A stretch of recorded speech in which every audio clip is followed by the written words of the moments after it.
সম্প্রতি সাবেক স্বামী ও অভিনেতা সিদ্দিকুরকে নিয়ে প্রশ্নের কারণে নেটিজেনদের উপর চটেছিলেন মডেল মারিয়া মিম।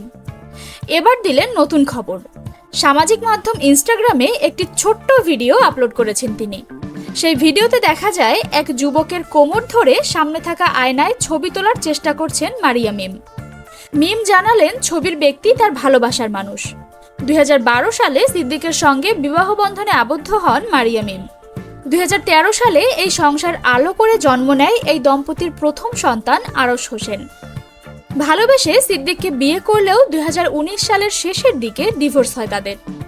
মারিয়া মিমই করেছিলেন বিচ্ছেদের আবেদন। শোনা যায় মারিয়া মিম শোবিজে কাজ করতে চান, কিন্তু সিদ্দিক তাতে রাজি না, আর এজন্য ডিভোর্সের সিদ্ধান্ত নেন মিম। তবে মিমের দাবি সিদ্দিক তাকে মানসিক নির্যাতনও করেছেন। এদিকে সিদ্দিকের গণপিটুনি খাওয়া ও জেলে থাকা নিয়ে কোনো প্রতিক্রিয়া ব্যক্ত করেননি তার সাবেক স্ত্রী মারিয়া মিম। কয়েকদিন আগে দুবাই চেক ইন দিয়ে মারিয়া মিম একটি পোস্ট করেন, যেখানে তাকে দেখা যাচ্ছে বেশ ফুর্তি মুডে সীসা খেয়ে খেয়ে ধোঁয়া ছড়াচ্ছেন তিনি। ওই পোস্টে এক নেটিজেন প্রশ্ন করেন, সিদ্দিক জেলে তুমি কি খুশি? এই প্রশ্নে মেজাজ হারান মারিয়া মিম। তিনি উত্তর দেন, বাঙালিরা আসলেই কাঙালি, এক জিনিস নিয়েই পড়ে থাকে, এজন্য তারা সবসময় ফকিন্নি। এর পরের উত্তরে আরো ক্ষিপ্ত হয়ে ওঠেন মারিয়া মিম। নেটিজেনরা অশালীন বাক্য ব্যবহার করলে তিনিও অশালীন বাক্য ব্যবহার শুরু করেন।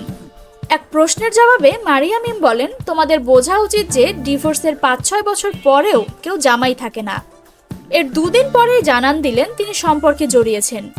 ওই ভিডিও দিয়ে যুবকের মুখে স্টিকার দিয়ে ঢেকে দিয়েছেন, ফলে তার সঙ্গে টি শার্ট পরিহিত যুবক কে সেটা বোঝা যায়নি। তবে ক্যাপশনে লিখেছেন মাই লাভ।